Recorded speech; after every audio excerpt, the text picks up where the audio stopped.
Marcus Hill trusted two people more than anyone: his wife, Jasmine, and his pastor, Elijah Moore. But when lies surfaced and a forbidden affair was exposed, one of them ended up dead. And the other became the town's prime suspect. Tall, clean-cut, and always dressed in crisp suits, he seemed to radiate calm and authority. Marcus, a strong and soft-spoken man in his early 40s, had been with the church for almost 15 years. He led the men's Bible study, handled logistics for weekend retreats, and was one of the most respected deacons on the board. She worked part-time at a dental clinic, volunteered at church, and had recently taken on more responsibilities in the pastor's administrative circle. In their world, suspicion was the enemy of faith. He believed in his wife. He trusted his pastor. She no longer touched Marcus the way she used to. Her laughter, once frequent and natural, was now rare. And on Sundays, Marcus noticed something else. When Elijah preached, Jasmine watched him with an intensity that felt less like admiration and more like longing. And most of all, he didn't want to believe that his life, this peaceful, predictable life, was beginning to crack at the seams. She said she was helping Elijah plan a weekend retreat for young couples. When Marcus offered to help, she quickly brushed him off. She seemed irritated that he even asked. Jasmine and Pastor Elijah together in hotel rooms, sitting close on park benches, holding hands in the back seat of a car. He just sat in silence, staring at the images until the sun came up. He went to work like normal, ate dinner like normal, said nothing. Something inside him shut off. A part of his heart collapsed. It wasn't just the betrayal of a wife. It was the betrayal of his pastor, his spiritual leader, the man he had trusted more than anyone outside his family. The dates on the photos went back months. It had been happening right under his nose, and then one night he checked the phone again. She didn't protest. He began to think about what people would say if they knew, how convincingly they had kept the secret, and how neither of them had come forward to tell him the truth. The words he had once believed now felt hollow, mocking. He began to wonder what others would think if they saw those photos. Would they turn on Elijah? Would Jasmine be shamed? He thought about the sermons Elijah had preached on honesty and purity, all while sneaking around with another man's wife. He thought about the long nights he had waited alone at home while Jasmine and Elijah were together. This time, he found a hidden folder in her gallery app. He tried several passwords before guessing the name of their old cat. It worked. He brushed it off at first, but something compelled him to check her phone later that night. It was locked. She had never locked her phone before. Late-night meetings, weekend planning sessions, and private prayer groups started to take up more of her time. Marcus glanced at it and saw the name Pastor Elijah flashing on the screen. He didn't answer. He simply let it ring until it stopped. He was always available for counseling sessions, often alone with members for hours in his office with the door closed. Jasmine had gone to him for advice when she and Marcus had been struggling to conceive years earlier. According to her, he had always been kind, patient, and understanding. But now, that same kindness had become something more personal. She spoke of him constantly. She quoted him at dinner. She praised the way he listened, the way he truly saw people. Marcus was proud of her devotion to the church, but something about it didn't sit right. She was always on her phone, smiling at texts she wouldn't show him, and sometimes she came home with the faint scent of cologne that didn't belong to him. Jasmine, his wife of 12 years, was the quiet type, graceful, polite, and always perfectly composed. She played the piano during worship and helped coordinate the women's ministry. Together, Marcus and Jasmine gave off the image of the ideal Christian couple: steady, committed, loving. At Grace Revival Church in Fairview, he was more than a spiritual leader, he was a symbol of moral strength. People trusted him with their secrets, their struggles, and their marriages. His sermons weren't fire and brimstone. They were gentle, persuasive, filled with stories of forgiveness, humility, and the importance of trust. The congregation loved him. The church board adored him, and the women of the church admired him in a way that sometimes drifted into dangerous territory. Pastor Elijah Moore had always been the kind of man who commanded attention without raising his voice. Among those who never missed a Sunday were Marcus and Jasmine Hill, but the truth was far more complicated. For months, Jasmine had been distant. At first, Marcus thought it was just stress. Still, Marcus never voiced his doubts. Pastor Elijah, for his part, was a master of perception. In private moments, Jasmine seemed to drift away. One evening, after a Wednesday service, Marcus came home early from work and found Jasmine in the bedroom, quickly putting her phone down and looking startled. The next day, Jasmine left her phone on the kitchen counter when she rushed out, saying she had a women's ministry meeting. It buzzed repeatedly. After that, he began to watch more closely. Jasmine came home later and later. What he found made his knees go weak. Dozens of photos, some blurry, some clear, none of them innocent. Marcus didn't scream, he didn't cry. That morning, Jasmine came home with a smile. She acted like nothing had changed. But Marcus couldn't look at her the same. Days passed, and Marcus withdrew from church. When asked why, he said he was sick. He told Jasmine to go without him. Behind his silence, something dark began to grow. He replayed the images in his head. But most of all, he thought about how easy it had been for them to lie to him. The image of Elijah smiling from the pulpit became unbearable to think about. The betrayal burned deeper than anger. It became obsession. And as Marcus sat alone in that quiet house staring at the darkened phone screen, he realized something chilling. He didn't want justice. He wanted something else entirely. It had been 3 weeks since Marcus discovered the truth, and each day since felt like a waking nightmare. Every sound in the house echoed louder. The ticking of the kitchen clock, the hum of the refrigerator, the occasional creak of the wooden floors beneath his feet. His home, once a place of comfort and love, had turned cold and unfamiliar. Jasmine continued her routines as if nothing had happened, waking early, dressing neatly, applying her soft makeup in the mirror, and heading off to the church with a kiss on his cheek that now felt like a cruel joke, and sat in silence, staring at the stained glass windows. The building was empty. The lot was quiet, but his mind was loud. He pictured Elijah sitting in his office, reclining in the leather chair Marcus had helped pick out during renovations.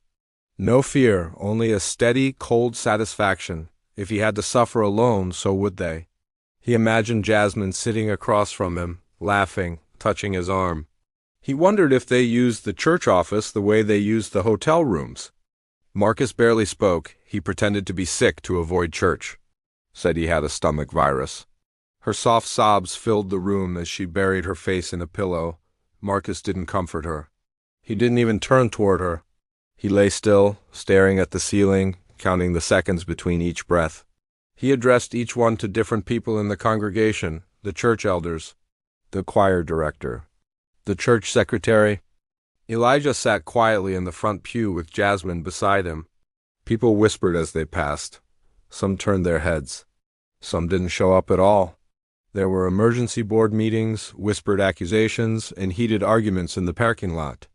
Pastor Elijah called for prayer. He blamed spiritual warfare. He asked the congregation to stay united. The photos were out. The trust was gone. The mask had cracked. Not to the church this time, but to the woods outside Fairview. He listened to the distant rustling of leaves and imagined what it would feel like to disappear into the woods forever. No explanations, no confrontations, just silence. A place he used to camp as a child. He parked at the edge of a narrow trail and walked deep into the trees, his flashlight cutting through the darkness.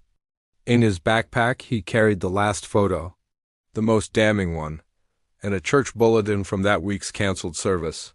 The room felt colder, heavier, like it was mourning something that hadn't yet died. The world he had built with charm and charisma was starting to collapse.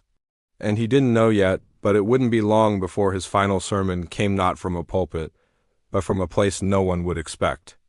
Even Officer Caldwell, who often volunteered at church picnics. Then he walked back to his car, got in, and drove home without a word. He didn't write a note. He didn't sign a name. Just placed a single photo in each envelope, sealed them tight, and dropped them in different mailboxes across town. Not all at once. Slowly, patiently, one by one, then a headache. Then he just stopped explaining. Jasmine didn't push him. She seemed distracted anyway, more involved with church duties than ever before. Elijah tried to stay calm, standing at the pulpit with his usual charm, brushing off rumors with practiced ease. He told the board it was all a smear campaign. Special events were canceled with vague excuses. Pastor Elijah's name was no longer spoken with reverence. That someone was trying to destroy his reputation. That the photos were manipulated, fake, but not everyone was convinced. More meetings, more events. More late nights that went unquestioned, and Marcus let it all happen while quietly unraveling inside. Jasmine stopped playing the piano, claimed she needed a break. She stayed in the back during services, her smile now faint and fragile. Even she couldn't deny the resemblance in the images. The clothes, the hair, the timestamps. Each time Jasmine left, Marcus pulled out her phone and scrolled through the photo folder again.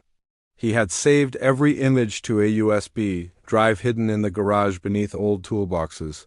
Then it rang again. Still, he ignored it. Something inside him wanted to crush the phone in his hand. Said the Women's Prayer Circle went well and Pastor Elijah wanted her help planning a marriage seminar. The irony of it twisted Marcus's stomach. She didn't notice his clenched fists or his hollow eyes, or maybe she did and simply didn't care. To throw it across the room, to scream until the walls cracked. But he did none of that. Instead, he stood there, calm, watching it vibrate on the counter like it was alive.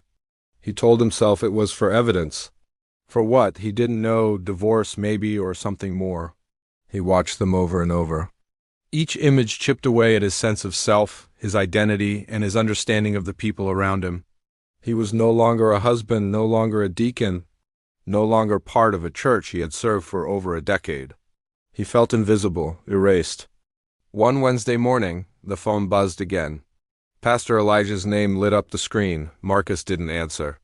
He just watched it ring until it stopped. That same afternoon, Jasmine came home smiling. Late that night, Marcus drove to the church. He parked across the street, turned off his headlights. The next day, Marcus began printing the photos. He bought envelopes and stamps. He felt no guilt. Within a week, the church was buzzing. Murmurs turned into gasps.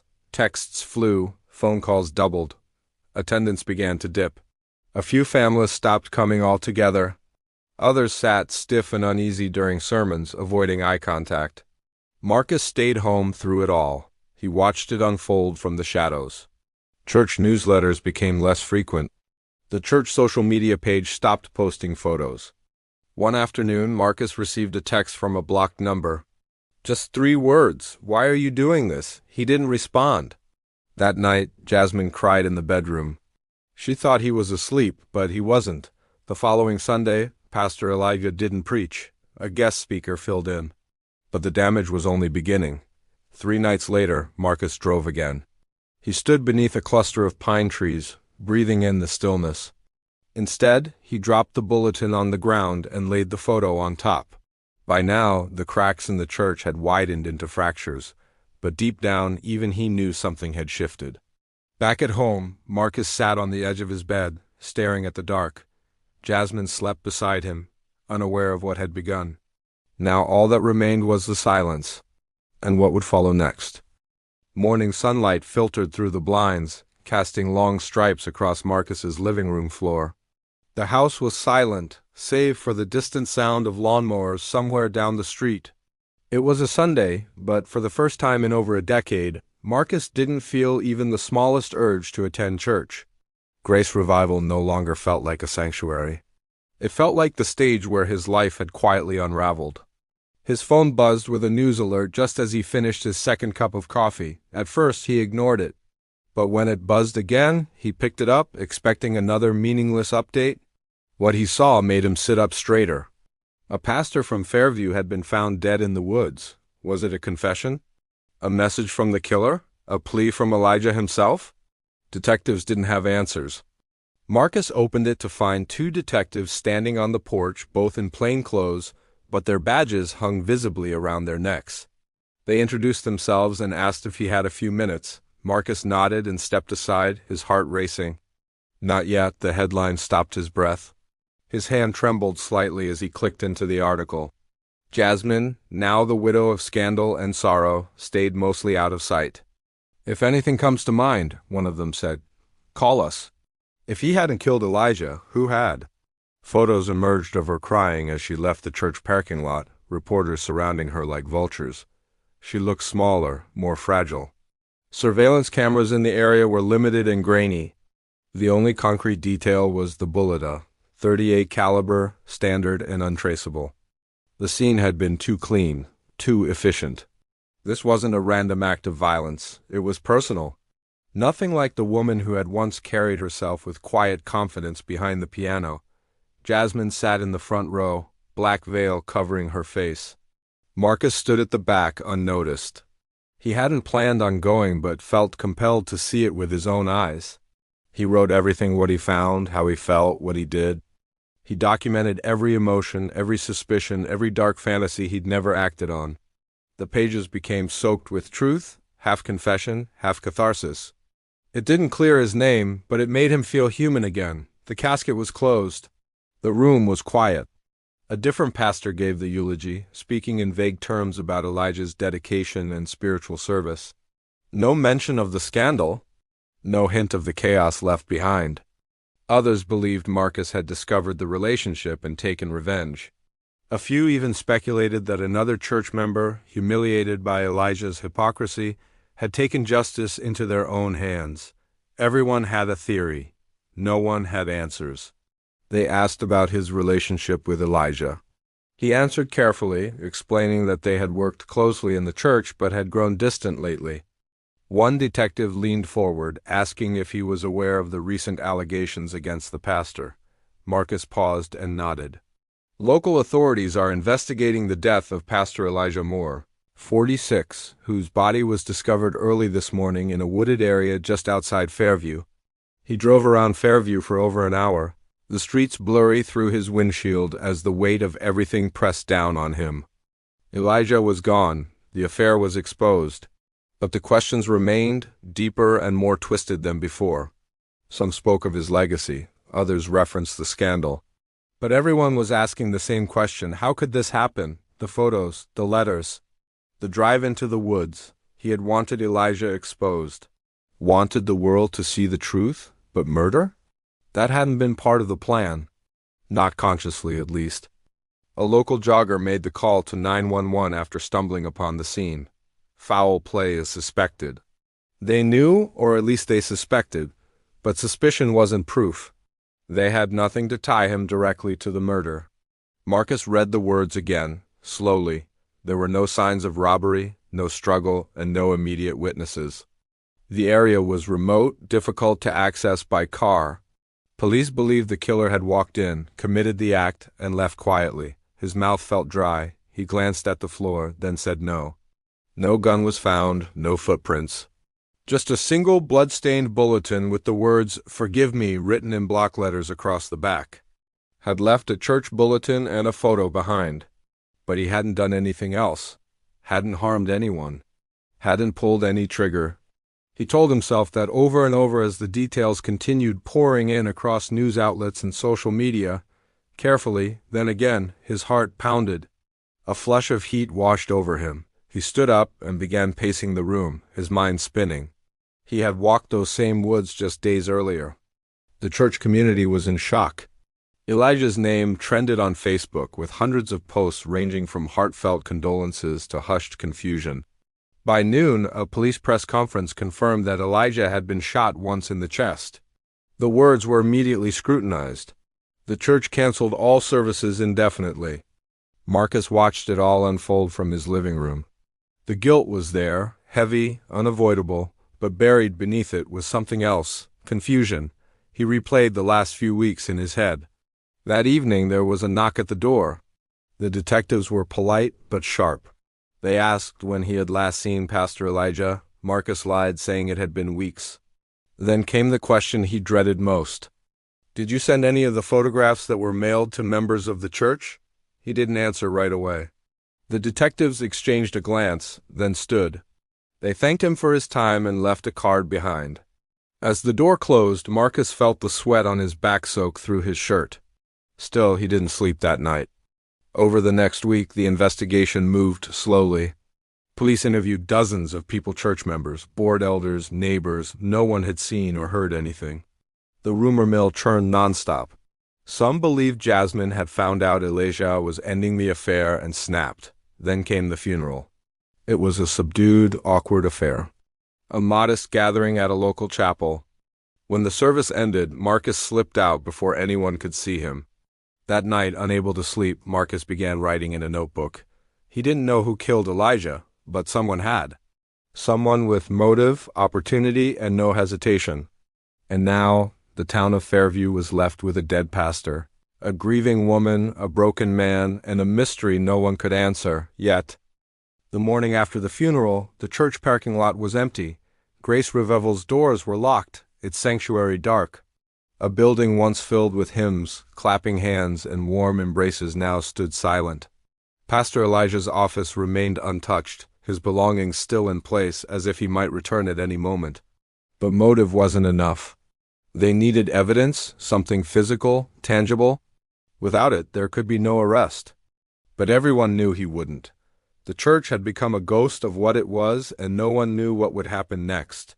Detectives continued their investigation, combing through Elijah's life for anything that might explain his murder, and leaving in the direction of the wooded area where Elijah's body was found. It wasn't enough to charge him, but it was enough to bring him in for questioning. His financial records, social media activity, emails, even church security footage, all were under review. He came willingly, dressed neatly, calm but quiet. In the interrogation room, detectives laid out everything they had. They asked about the affair. Marcus admitted he had known about it. They asked about his relationship with Elijah. He described it as broken and distant. Then they asked about the woods. His name kept surfacing. Some members of the church had told detectives about Marcus withdrawing from services. Why dressed in black? When asked if he'd sent the envelopes containing the photos, Marcus looked them in the eyes and said no. Others said they had noticed him acting distant, almost broken. He drove it to the police station and walked inside. He handed the box to the front desk officer without saying much. "It's something you might want to read," he said before turning around and leaving. Someone mentioned his absence from the funeral. Another hinted at the possibility that he may have had reason to hate Elijah. And, of course, there was the affair. But every lead seemed to go nowhere, no eyewitnesses. No surveillance that captured the killer. And no murder weapon. Even his desire to see Elijah suffer. But despite all the detail, nowhere did he admit to pulling the trigger. The final entry read like a haunting confession that stopped short of guilt. "I thought about it. I planned it. I dreamed of it." It was compelling, but no one had answers. She sold the house, resigned from the church, and left behind everything. She never gave a statement. Never returned any reporters' calls. She simply vanished into another life. It showed motive. But the shadow of what had happened never fully left. The building remained, dark and locked, a silent monument to everything that had happened. Showed premeditation. But it wasn't a confession. It couldn't prove Marcus was the killer beyond reasonable doubt. Occasionally, people spotted him sitting in his backyard, staring into space for hours as if waiting for something or someone to return. It remained locked in an evidence room, filed under a case that refused to close. And so once again he walked free, but I didn't kill him. Someone else did what I couldn't. In coffee shops, barber shops, and church basements, people debated the truth. Some were convinced Marcus was guilty. Others believed he was being set up. A few pointed fingers at Jasmine, saying she had more to lose if Elijah ended things. One rumor even suggested a church elder might have killed Elijah to protect the church's image.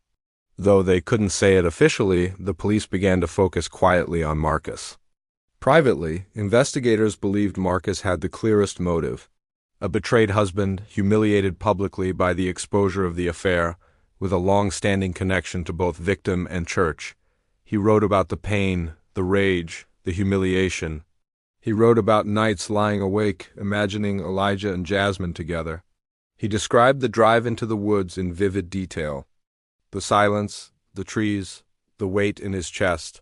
He described dropping the photo and the bulletin. He even wrote, "If I had a gun, I might have done it. But I didn't. I just wanted him to feel what I felt." She told police that 3 days before Elijah's death, she had seen Marcus at a gas station near the woods on her way to visit her sister. It was early morning, around 6 a.m. She remembered it clearly because she'd stopped for coffee and recognized Marcus standing near his car, wearing a dark hoodie and gloves. He didn't greet her, just looked away and left quickly. Then something unexpected happened. A woman named Teresa Daniels, who attended Grace Revival irregularly, came forward with a strange story. Detectives pulled the security footage. The timestamp matched. There was Marcus alone, dressed in black, pumping gas. They called Marcus down to the station 2 days later. Marcus hesitated. Then he told them he sometimes went there to clear his head, to be alone. They pressed further. Why that day? Why so early? He didn't have a clear answer. Just said he needed to escape his thoughts. He denied killing Elijah. Denied even seeing him. Denied owning a firearm. It wasn't a confession. But it wasn't a denial either, not one strong enough to dismiss all suspicion. After several hours, he was released. No arrest, no charges. The town buzzed with whispers. Everyone had a theory. But the loudest theory remained. Marcus Hill had snapped. At home, Marcus continued to journal. Page after page of scattered thoughts, memories, and obsessions. The journal became a map of his descent, proof of how close he had come to the edge. One evening, unable to carry the weight any longer, Marcus placed the journal, along with the USB drive of photos, into a sealed cardboard box. The contents stunned detectives. In the journal, Marcus had documented everything leading up to the murder, his discovery of the affair, his emotional collapse, his trips into the woods. The question now was whether he was telling the truth or playing a clever game. The district attorney reviewed the journal. The town was left divided. Some saw Marcus as a man destroyed by betrayal. Others saw a murderer hiding in plain sight. Meanwhile, Jasmine quietly moved out of town. Grace Revival never reopened. The congregation scattered to different churches. And Marcus? He stayed. He lived alone, went for long walks. Rarely spoke to neighbors. He never remarried. Never gave interviews. The journal he submitted was never returned. The killer of Pastor Elijah Moore had vanished like smoke. And in Fairview, time moved on. It lingered in the empty pews, the boarded-up church, and in the quiet man who now lived like a ghost in his own town. The months passed slowly, as if time itself had grown weary of Fairview. The small town, once known for its peaceful streets and community spirit, still wore the scars of scandal and death. The murder of Pastor Elijah Moore had left more than an empty pulpit. It had torn open something deeper, exposing the fragile foundation on which many lives had been built. Jasmine's absence was a constant echo. Her toothbrush still sat by the sink, untouched. Sometimes thoughts, sometimes memories, sometimes nothing at all. He didn't know why he kept writing. Maybe it was habit. Maybe it was the only thing that still connected him to reality. His hands moved across the page long after his mind stopped caring what the words meant. It haunted him. Not because he had killed the man, but because part of him wished he had. That admission never made it into the journal, but it was true. In those darkest hours, he had wanted Elijah gone, and someone had delivered that outcome for him. No return address. Just his name, written in careful script on the front. He carried it inside, placed it on the kitchen table, and stared at it for several minutes. Then, slowly, he opened it. "And I know what you didn't do." The handwriting didn't match Jasmine's, and it didn't resemble any of the church members' penmanship that Marcus had grown familiar with over the years. Then, again, the words weren't a threat, they were a statement. Someone had been watching. This one included a photo, someone new. It was neat, deliberate, chilling. Her side of the closet, though mostly empty, held a few forgotten items: an old sweater, a pair of heels, the perfume she used to wear. Marcus didn't move any of it. It stayed as it was, preserved like a museum display from a life that no longer existed. Marcus Hill lived in silence. He didn't return to church. He didn't attend community events. Most days he barely left his home. Neighbors who once waved now crossed the street when they saw him outside. After receiving his journal, they seemed to reach a quiet conclusion. There was no further evidence to pursue. He didn't know the exact day it had been taken, but he recognized his posture, his clothes. It was him. Someone had followed him. Was it a cruel joke? A message from someone trying to draw him out, or something more dangerous? Without a weapon, without a witness, and without a confession, the case was unprosecutable.